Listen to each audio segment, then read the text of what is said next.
queria agradecer, antes de mais, a possibilidade de participar neste bloco sobre a vida contemplativa e, particularmente, ao Fabrício por ter dirigido o convite. Este título, Bússolas da Verdade, da Luz, do Espírito, da Divindade, é um título que, curiosamente, calha em sincronia com a data de nascimento que cai hoje de Dara Shikoh. Dara Shikoh foi um mestre sufi muito importante, filho do famoso Shah Jahan, que construiu o Taj Mahal e que nasceu neste dia. E eu dei o título, o Fabrício pediu-me para eu colaborar e eu pensei até falar mais de Anteado Quental, Fernando Pessoa, Agostinho da Silva, pessoas que têm trabalhado mais, mas resolvi falar por mim próprio e escolhi um título de homenagem ao Dara Shikoh, porque ele tem um livro que se chama Bússolas da Verdade. Então eu fiz uma adaptação de bússolas contemplativas e pus em 4 direções: da luz, da verdade, do espírito e da divindade. Porque isto é um tema vastíssimo e vamos tentar resumir em 20 minutos de forma que seja realmente direto ao interesse e ao interior das pessoas. Qual é o que está aqui por trás? Há várias possibilidades de nós vermos a bússola. As bússolas, geralmente, Dara Shikoh fala até no compasso de marear, que é um termo que nós temos também nas nossas navegações e que nos orientam na rota que desejamos, ou em relação a um oriente ou em relação a um norte. E nós temos assim, ao longo dos séculos, os templos também virados em certas direções. Sabemos que os templos gregos, ao princípio chamados temenos, eram um espaço sagrado. Aos poucos foi-se introduzindo uma orientação, geralmente a orientação virada para o sol nascente. O sol é a grande fonte de vida, o sol é a melhor imagem que nós temos da realidade primordial, desse fogo primordial que ao longo dos séculos foi recebendo vários nomes e várias formas de adoração. Quando nós falamos da contemplação, com o templo, contemplar, nós temos que ver na sua origem, se formos ver, podemos ir buscar numa tradição greco-romana ou podemos ir buscar numa tradição oriental. Na tradição greco-romana nós temos, sobretudo, Aristóteles e Platão como duas das fontes derivadas, de certa forma, de Pitágoras, que foi o primeiro e que já desenvolveu algumas linhas de força contemplativas extremamente importantes e que estão presentes em alguns dos ensinamentos que nos ficaram e, nomeadamente, na famosa música das esferas. Música das esferas que hoje em dia, cada vez mais, pode ser também interiorizada com o próprio movimento das partículas e uma harmonia do cosmos que também tem um som. E nós podemos ir ao YouTube e já encontramos a música do próprio Sol ou do Sistema Solar. E dentro de nós próprios, quem pratica meditação sabe que existe o nada. Nada é o termo oriental para o som e que esse nada é trabalhado por uma das bússolas contemplativas que nós podemos fazer, que é utilizarmos um determinado tipo de som ou um determinado tipo de palavra que esteja já imantizado para um nível espiritual elevado, ou seja, uma qualidade, ou o nome de uma divindade, ou um plano elevado de consciência. E ao ser repetido esse determinado som, nós estamos a trabalhar no som primordial que passa dentro de nós e estamos a fazer os tais percursos de orientação, de ascender e descender as energias. E sabemos que a ligação entre o céu e a terra, que os templos fazem, é algo que também todos nós devemos fazer. Todos nós somos colunas no templo, ou seja, nós temos que conseguir descobrir dentro de nós essa dualidade que existe, essas duas colunas do templo e tentar fazer uma linha do meio, uma linha de equilíbrio que nos permita ter momentos de contemplação. Aqui nós podemos correr-nos numa das principais formas de aproximação à via contemplativa do Oriente, que é os Yoga Sutras de Patanjali, a Ashtanga Yoga. O primeiro Yoga Sutra diz-nos Yoga Chitta Vritti Nirodha. O que é que isto significa? Significa que Yoga, o estado de união, é Vritti, Chitta Vritti Nirodha. Vritti são as ondulações, Chitta seja a matéria mental, seja a consciência, mas mais a matéria mental. E Niroda, o controle, extinção, subsídio, ir abaixo, etc. Depois, o segundo, obtido isto, conseguido isto, e isto é a prática principal, Drashta, Evastam, Svarupa Avastam. O que é que isso significa? Drashtu significa o ser em si próprio, o vidente. Drishti eram os videntes. Ou seja, é o ser que está em nós que verdadeiramente vê, a consciência pura. Então, esse ser, Svarupa significa a sua própria forma. E Avastam estabiliza-se na sua própria forma. Então, a contemplação é basicamente uma tentativa de nós estabilizarmos as vagas de pensamento, as discussões, toda a agitação e permitir que os conteúdos, seja do outro ser, seja dos mundos espirituais, seja dos mundos subtis, seja da obra de arte, seja do símbolo, possam entrar dentro de nós. Aí, o Camões, quando fala o amante tanto amar, a coisa amada torna-se a coisa amada, a ideia do amante, do amado e do amor serem a mesma coisa, a ideia dos samadhis, na tradição do yoga também, em que a certo momento, através dessa osmose mais profunda do nosso interior com o interior do outro ser, ou do assunto, ou da estátua, há uma absorção interior de uma unidade e há uma captação das qualidades ou essência dos outros seres. Isto é muito importante para o diálogo entre os seres humanos, porque muitas vezes nós não damos espaço para haver este silêncio e para que se estabeleça esta ponte de interligação que nós hoje em dia sabemos cada vez mais que é um facto através do que já foi aqui há pouco falado, o campo unificado de energia, consciência e informação que liga todos os seres e que nos liga neste momento a todos e pronto circula uma informação a uma velocidade superior inclusive à da luz, que já está provado por experiências de CNRS em que eles fazem partir duas partículas a alta velocidade e quando elas partem ao fim de 2 ou 3 km, aquela que está-se a afastar a uma velocidade da luz instantaneamente sempre. E, portanto, isto indica que existe um nível superior por onde circula a comunicação, um nível espiritual, o que nos faz compreender muito melhor que toda a nossa própria noção de linearidade do tempo e do espaço são convenções derivadas, basicamente, deste corpo físico e destas condições Sol e da Terra e destas estações. Mas, na prática contemplativa, nós vamos tentar exatamente atingir esses níveis mais profundos de nós próprios, onde é possível sentirmos e realizarmos estes estados de unidade e de comunicação com os mundos espirituais.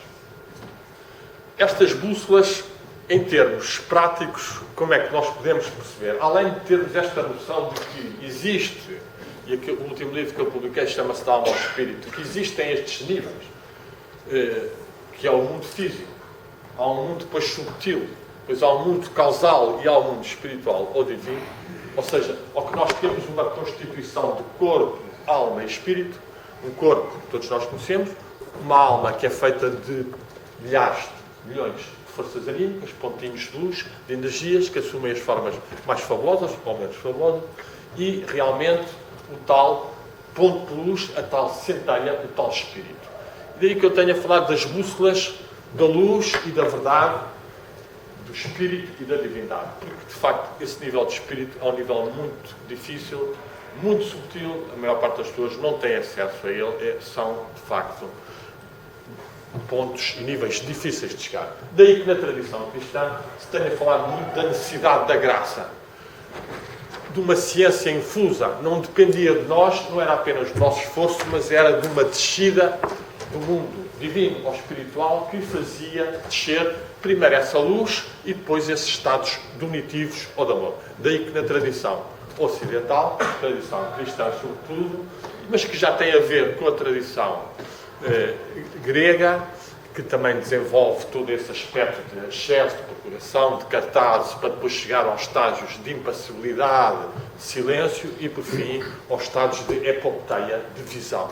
Na tradição cristã, nós tínhamos o quê? Tínhamos um primeiro estágio de purificação, estado de excesso, que é o estado de luta. Nós pomos a meditar, nós ao fim de 10 minutos, ao princípio, dissemos logo que eu não consigo concentrar, é uma vaga coisa.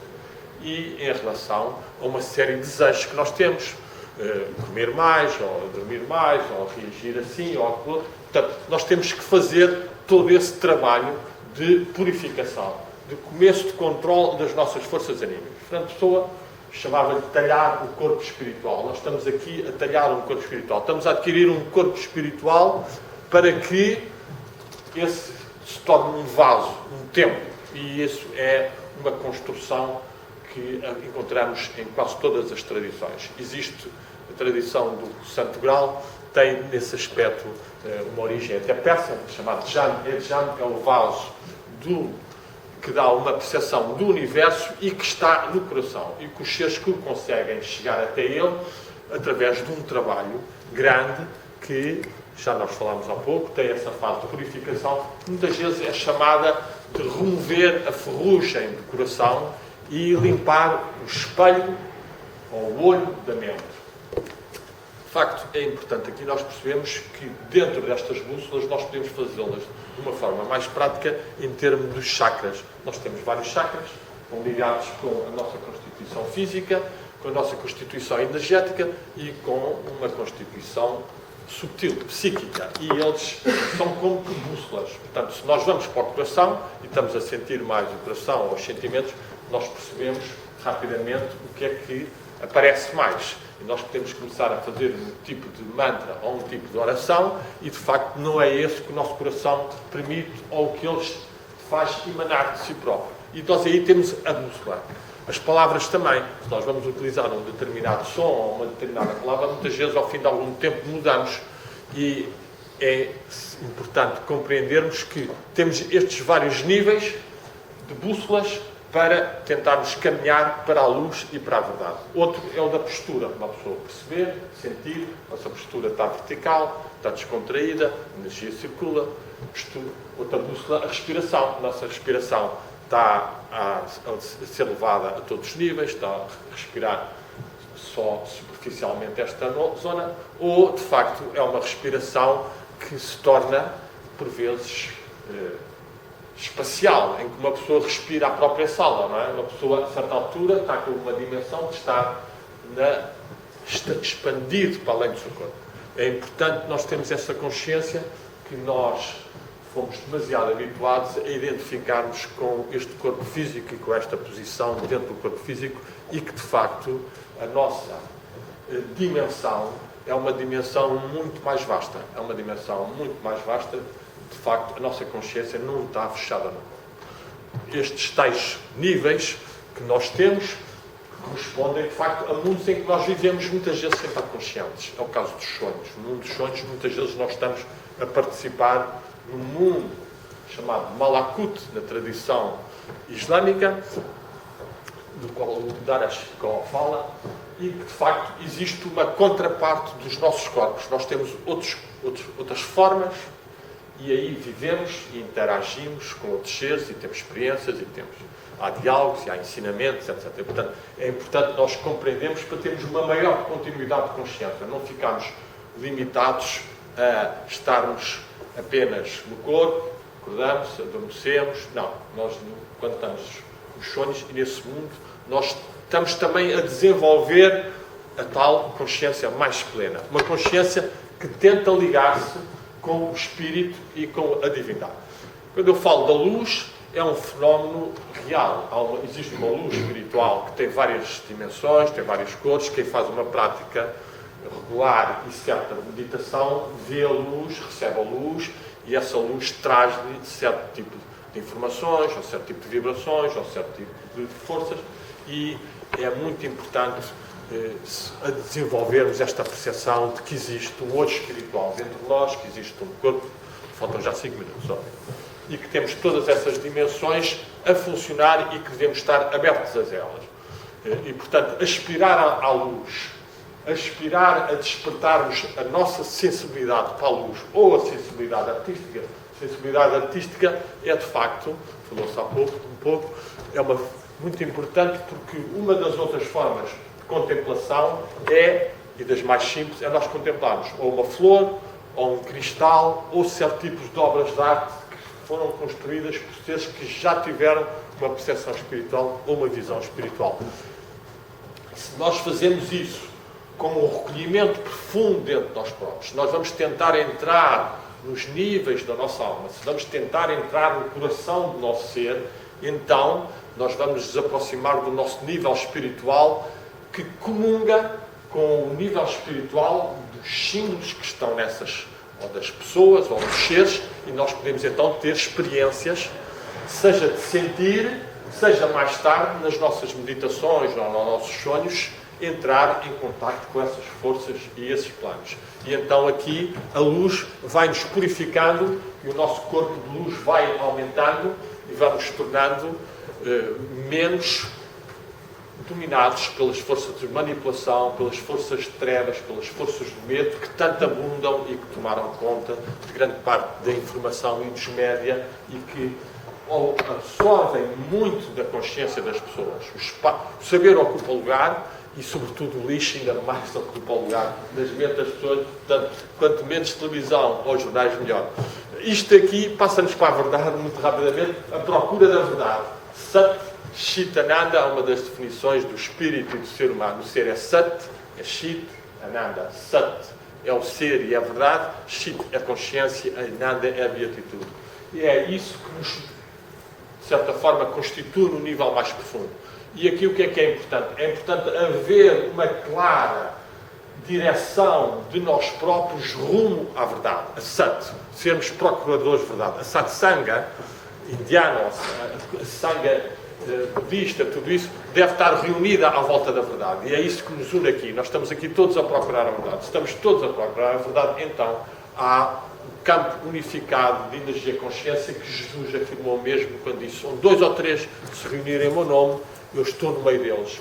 Quem era esse que estava no meio deles? Esses 2 ou 3 se reúnem em meu nome, no sentido de vibração, de procura da verdade, do amor, então eu, esse nível, esse ser, essa consciência vem ao de cima e torna-se presente, e então a mesa redonda do Santo Grau, ou a tal conversa que o Agostinho da Silva falava, de convergirmos todos para diminuir a infidelidade de cada um de nós à sua missão, ou a infidelidade dos outros a serem eles próprios, diminui. E é nesse sentido que nós caminhamos para uma realização maior desta interdependência que existe enquanto seres portugueses. E eu, sem ir demasiado para os quinto impérios, ou muito pouco mesmo para o quinto império, etc., há de facto uma unidade da língua, há uma unidade de um espírito, ou uma grande alma portuguesa, publiquei mesmo um livro chamado A Grande Alma Portuguesa, e existe existe uma tradição espiritual portuguesa. Existem esses seres, o Antero Cantal, o Agostinho da Silva, o Fernando Pessoa, Jaime Magalhães, etc., são seres que continuam vivos. Quer dizer, nós não devemos ter qualquer dúvida de uma existência depois da morte e que nós podemos ter comunicação com esses seres. E então, isto identifica-nos com o quê? Com o tal bússola da verdade. Nós somos espíritos e podemos ser direcionados pela bússola do amor. Se nós estamos imantizados pelo amor, nós conseguimos a ligação com os seres que nós procuramos para os assuntos. E isto leva-nos até à divindade. A divindade é o nível mais profundo, mais elevado, mais difícil, evidentemente. E nós podemos dizer que é no mais profundo do coração, o que se chama também de coração do coração, que nós podemos sentir volta e meia, ou então no eixo espiritual, termos alguns sinais de uma essência que nos escapa sempre, mas que se manifesta, de facto, de acordo com a fé e a aspiração de cada um. Isso está na Gita, onde é dito: conforme o fiel me adora, eu assim manifesto. E, de facto, cada um de nós deve tentar desenvolver no seu eixo vertical, que liga ao céu e à terra, na nossa árvore cósmica, cada um de nós uma pessoa deve tentar ver quais são as linhas de força, as faces divinas, que dizem mais e que comunicam mais. Às vezes pode ser o Arcanjo de Portugal, às vezes pode ser Jesus, às vezes pode ser a Shakti, outras vezes pode ser o Buda, tudo depende, mas em geral, para chegarmos à divindade, temos que adotar uma forma, uma face, e aí o nosso amor é maior. Acho que tenho o meu tempo completado e dou muitas graças por ter falado. Obrigado.